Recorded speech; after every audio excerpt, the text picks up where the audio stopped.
Assalamualaikum warahmatullahi wabarakatuh. Baiklah, kami dari kelompok 8 akan mendiskusikan mengenai pertolongan pertama. Sebelumnya, perkenalkan nama saya Diki Chandra Lubis dengan NIM 0306212070. Saya Feni Kardiani dengan NIM 0306213212. Saya Adi Minaya dengan NIM 03062165. Feni, apa yang kamu ketahui tentang pertolongan pertama? Jadi pertolongan pertama yaitu pertolongan yang diberikan kepada orang sakit atau cedera karena kecelakaan yang memerlukan penanganan medis dasar.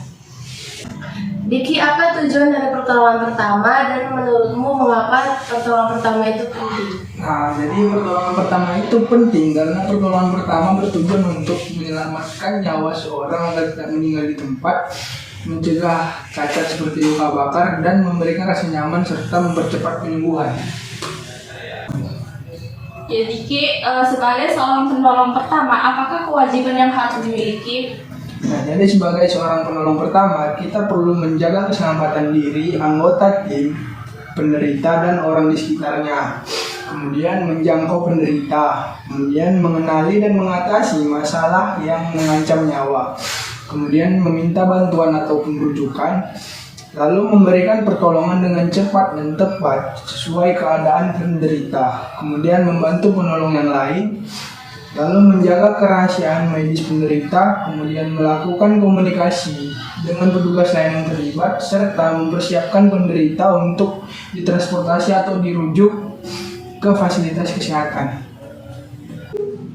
Nah, selain kewajiban, kualifikasi apa sih yang harus dimiliki seorang penolong pertama? Nah, jadi seorang penolong pertama itu harus jujur dan bertanggung jawab, kemudian harus profesional, mempunyai ketenangan emosi, mampu bersosialisasi, kemampuan nyata terukur dan sesuai sertifikasi, kemudian mempunyai kondisi fisik yang baik dan mempunyai rasa bangga. Adin, sebagai seorang penolong pertama, apa saja sih yang perlu kita persiapkan? Nah, jadi sebagai seorang penolong pertama yang perlu kita persiapkan itu adalah diri kita sendiri. Selain itu juga ada alat perlindungan diri. Apa yang dimaksud dengan alat perlindungan diri? Nah, alat perlindungan diri itu adalah alat yang digunakan agar kita tidak tertular penyakit. Salah satu contoh dari alat perlindungan diri itu apa saja? Yang pertama ada masker penolong, dan yang kedua ada sarung tangan latex. Selain alat perlindungan diri, dalam melakukan pertolongan pertama, kita juga memerlukan beberapa peralatan. Itu apa saja? Yang pertama itu ada kasa steril, yang kedua itu ada pembalut gulungan, yang ketiga itu ada pembalut perekat, yang keempat itu ada gunting pembalut, dan yang kelima ada kapas. Nah, ini jenis kecelakaan apa saja sih yang sering kita jumpai dalam kehidupan sehari-hari, serta bagaimana cara penanganannya? Nah, jadi jenis kecelakaan yang sering kita jumpai di kehidupan sehari-hari yaitu yang pertama ada namanya luka ringan atau goresan. Cara penanganannya yaitu bersihkan luka dengan air mengalir, lalu oleskan antiseptik jika tersedia. Kemudian tutup luka dengan perban atau plaster. Nah, selanjutnya yaitu pingsan. Cara penanganannya yaitu pastikan korban berada dalam posisi terlentang. Kemudian buka jalan napas dengan mengangkat dagu korban. Kemudian periksa nadi dan bernapas. Jika tidak ada tanda-tanda nadi atau pernapasan, lakukan CPR jika Anda sudah terlatih. Kemudian ada gigitan hewan atau serangga. Cara penanganannya yaitu bilas luka dengan air mengalir, lalu bersihkan dengan sabun ringan.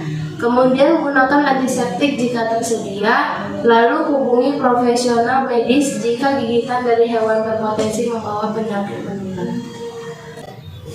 Penny, mengapa kita pada saat melakukan pertolongan pertama kita itu dilarang memindahkan korban?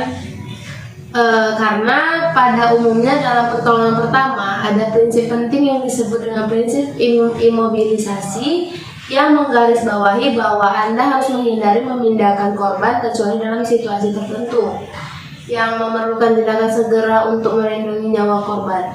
Adapun beberapa alasan mengapa dalam kebanyakan kasus kita dilarang memindahkan korban, yaitu yang pertama, resiko cedera lebih parah, lalu mengurangi resiko pendarahan, kemudian pemindahan yang tidak diperlukan, dan yang terakhir yaitu kerusakan lebih lanjut. Dan namun ada situasi di mana memindahkan korban menjadi suatu keharusan, seperti yaitu bahaya yang terus-menerus, pemberian pertolongan pertama yang efektif, kemudian tidak ada akses ke korban.